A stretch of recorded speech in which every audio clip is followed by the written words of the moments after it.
Nama saya Salwana Waraihanah dengan NIM 16022040054 dari kelas TP 4401B. Di sini saya akan mempresentasikan tentang pengertian sejarah, cara kerja, dan fungsi material dari termos. Untuk pengertiannya, termos adalah sebuah botol yang diberi dinding dalam rangkap yang dirancang seperti membentuk kaca dengan bahan mengkilap yang dapat menyimpan cairan agar tetap memiliki suhu seperti semula. Termos biasanya digunakan untuk menyimpan air panas dengan dinding dalam termos yang dirancang seperti kaca. Maka kalor yang terdapat pada air panas tersebut tidak bisa berpindah dengan cepat. Atau dengan kata lain, radiasi panas yang dipancarkan oleh air mendidih ini dapat ditahan oleh dinding termos yang terbuat dari bahan mengkilap. Dengan demikian, air tersebut yang terdapat pada termos ini bisa menahan suhunya dalam beberapa waktu atau beberapa hari. Nah, termos air juga disebut sebagai alat atau komponen untuk menyimpan air. Tidak untuk menyimpan air biasa, melainkan untuk menyimpan air panas. Nah, contohnya kalau misal kita ngisi air panas atau teh panas atau kopi panas pada termos ini, maka suhu air akan tetap karena suhu yang terdapat pada termos ini, panas yang terdapat pada termos ini tidak bisa merambat dengan cepat pada dinding termos.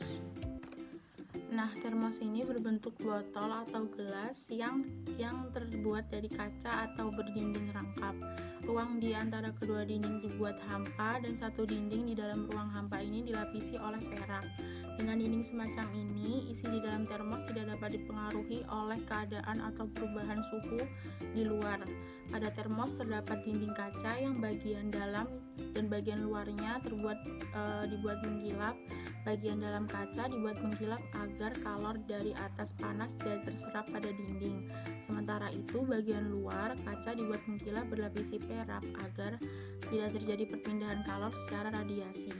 Ruang hampa di antara bagian dalam dan luar berfungsi mencegah perpindahan kalor secara konveksi, dan tutup termos terbuat dari bahan isolator seperti gabus mencegah terjadinya perpindahan kalor secara konduksi. Nah, untuk sejarahnya sendiri, hampir semua keluarga memiliki termos di rumahnya. Termos memang sering digunakan untuk menyimpan air panas agar tetap panas saat digunakan. Biasanya keluarga yang memiliki bayi ini akan sangat memerlukan termos untuk selalu menjaga air panas yang terdapat di dalamnya. Nah, termos pertama kali diciptakan pada tahun 1902 oleh James Dewar. Pada saat itu James Dewar menghadapi masalah yang menyangkut minuman untuk bayinya. Ia ingin bayinya selalu meminum susu dalam keadaan hangat, akan tetapi mempertahankan susu agar hangat dalam waktu lama merupakan masalah tersulit pada saat itu. Akhirnya James Dewar mengatasi masalah itu dengan menciptakan botol vakum. Nah, botol vakum ini merupakan wadah dari kaca yang berdinding ganda dengan ruang di antara dindingnya dikosongkan dan ditutup rapat agar mencegah panas tidak menjalar keluar. Sementara dinding sebelah dalam botol tersebut dilapisi perak untuk mempertahankan panas. Botol vakum itulah yang menjadi cikal bakal terakhirnya termos pada saat ini. Nah, untuk prinsip kerja termosnya sendiri, prinsip kerja termos itu sangat sederhana.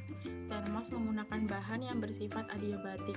Nah, bahan adiabatik ini secara ideal menghambat atau tidak memungkinkan terjadinya interaksi antara sistem dengan lingkungan.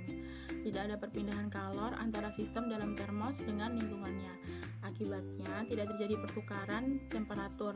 Nah, dengan ini, menggunakan bahan adiabatik, termos mampu mempertahankan suhu air yang berada di dalamnya.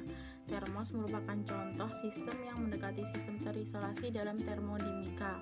Karena sistem terisolasi tidak terjadi pertukaran panas, benda atau kerja dengan lingkungan, termos air dibuat dari tabung kaca yang berongga dan berwarna putih mengkilap seperti cermin. Nah, susunannya yang paling dalam itu ada kaca, lalu setelah kaca itu ada celah udara, dan terakhir ada dinding termos. Jadi antara dinding termos dengan tabung ada lapisan udara, dan elemen utama termos air ini ada tabung kaca yang memiliki hampa udara di sekeliling termos tersebut seperti gelas tapi pinggirnya tebal dan hampa udara di tengahnya bukan solid atau juga bukan pejal seperti pinggiran gelas, sedangkan penutup luarnya biasanya terbuat dari aluminium yang berfungsi sebagai isolator antara tabung kaca dengan udara luar atau udara sekitarnya. Nah, prinsip kerja kalor yang masuk dalam tabung tidak bisa merambat keluar karena dihambat oleh kaca yang mempunyai warna putih dan mengkilap. Nah, kaca warna putih ini adalah sedikit menyerap kalor dibandingkan kaca lainnya yang berwarna gelap. Nah, kemudian kalor dihambat oleh celah yang hampa udara pada tabung kaca. Setelah itu masih dihambat lagi sama celah udara antara tabung dengan dinding karena udara adalah penghantar panas yang kurang baik. Dan terakhir adalah panas dihambat keluar oleh dinding termos yang biasanya terbuat dari plastik atau logam yang penghantar panasnya kurang baik. Nah, jadi dengan adanya tabung tersebut, suhu air dalam termos ini akan tetap terjaga karena hampa udara menghambat perambatan panas melalui udara, dan panas air tidak bisa merambat keluar baik secara konveksi maupun konduksi. Nah, untuk materialnya sendiri, termos ini tuh terdapat beberapa material di dalamnya. Yang pertama seperti logam. Nah, logam yang biasanya digunakan untuk pembuatan termos ini tuh ada logam anti karat atau yang biasa kita sebut dengan stainless steel. Lalu ada karet, lalu ada kaca di dalamnya, dan ada plastik di bagian penutup termos tersebut. Nah, untuk material pertama yang kita bahas adalah material logam yang digunakan untuk dinding luar termos yang terbuat dari logam atau logam tahan karat yang biasa kita sebut dengan stainless steel. Nah, stainless steel ini adalah logam yang memiliki banyak kegunaan secara karakteristik, utamanya yang tahan terhadap karat. Nah, stainless steel ini merupakan benda yang berbentuk dengan penyusun logam berupa karbon dan besi yang menghasilkan baja ditambah dengan kromium serta unsur lainnya sesuai dengan kebutuhan. Nah, stainless steel ini digunakan pada berbagai perlengkapan memasak seperti pisau, panci, pemanggang, penggorengan, dan lain-lain. Selain itu juga berbagai elemen dapur seperti kulkas, meja dapur, dan tempat cuci piring. Nah, stainless steel ini juga digunakan untuk membuat sendok, garpu, dan wadah makanan lainnya. Stainless steel dengan label food grade ini aman untuk mengolah dan menyimpan makanan serta menghidangkannya.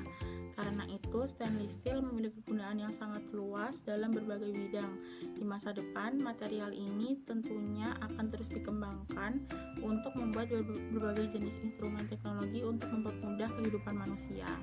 Nah, karakteristiknya stainless steel ini ada banyak. Yang pertama itu ada susunan kimia dapat diubah, lalu tahan karat, tidak membutuhkan perawatan yang khusus, lebih keras dan pasti lebih kuat, lalu tahan terhadap suhu rendah, dan tampilannya terlihat sangat menarik.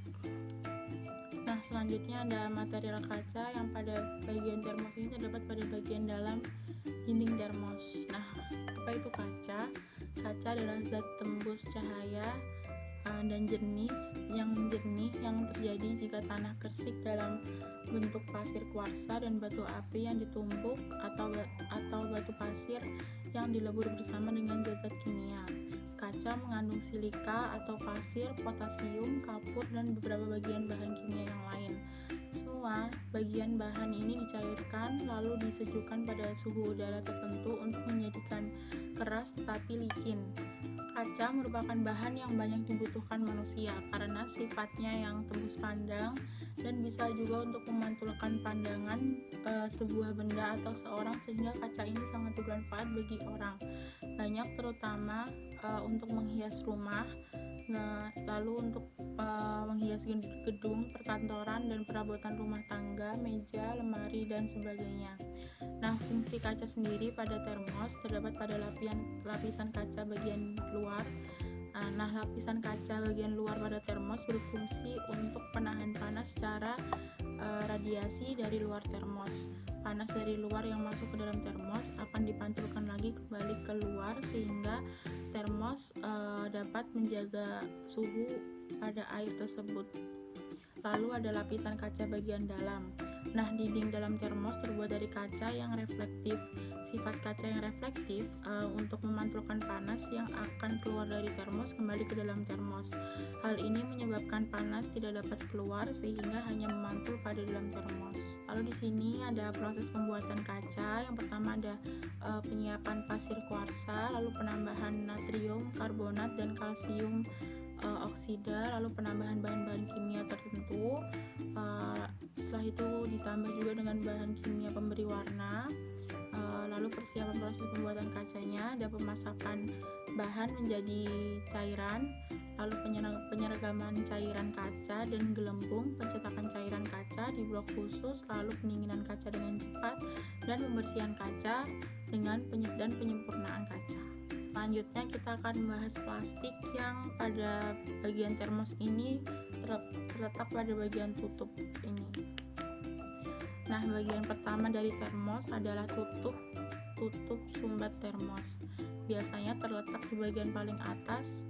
Selain fungsinya untuk menutup termos setelah diisi dengan air panas, ternyata tutup sumbat tersebut juga berfungsi untuk mencegah perpindahan kalor secara konduksi. Nah, pengertian plastik adalah salah satu makromolekul yang proses pembentukannya melalui tahap polimerisasi. Nah, apa itu polimerisasi? Polimerisasi adalah suatu proses penggabungan dari beberapa molekul sederhana dan monomer menjadi molekul besar yang disebut juga makromolekul atau polimer melalui suatu proses kimia. Nah, plastik yang digunakan pada tutup termos ini adalah plastik jenis O, di mana plastik ini sering digunakan untuk peralatan rumah tangga. Plastik jenis ini biasanya digunakan atau dibentuk dengan mencampurkan dua atau lebih jenis plastik.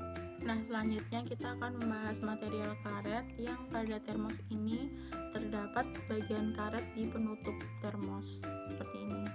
Nah, ternyata karet ini tuh mempunyai fungsi yang cukup penting pada termos, yaitu agar penutup botol lebih rapat sehingga air yang berada di dalam kemasan tersebut tidak akan tumpah atau tidak akan keluar dan lebih menyerap udara. Itulah fungsi dari lapisan karet pada penutup botol kemasan, tidak hanya untuk termos sendiri. Nah, karet ini itu cukup sangat penting ya, karena dia kan terletak di bagian atas bagian penutup ini. Apabila kalau kita nggak pakai karet ini tuh air yang terdapat pada termos ini tuh bakal tumpah gitu. Nah, selain itu kalau misalnya kita juga nggak pakai penutup ini pada bagian atas kemasan atau atas termos ini, dia akan panas dari termos ini akan cepat keluar karena dia juga berfungsi untuk menghambat udara dari dalam supaya panas ini juga tetap terjaga pada termos. Sekian presentasi dari saya. Mohon maaf jika ada kesalahan atau kekurangan dalam menjelaskan. Terima kasih. Wassalamualaikum warahmatullahi wabarakatuh.